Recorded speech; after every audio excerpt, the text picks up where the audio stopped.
ntabwo ari ibiraka mutwima kuri twebwe gengira Imana rwose intambara zaza kuko zishize bansezerera nyine nataha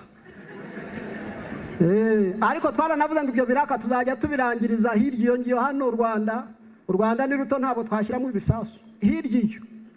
kuko bafite ibihugu binini ibibazo byacu tukabirangiriza kandi abamotari nta kibazo bibateye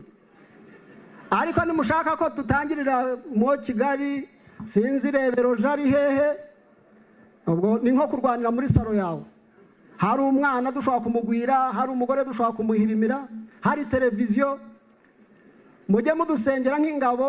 ibiraka byacu tubirangiriza iyo ngiyo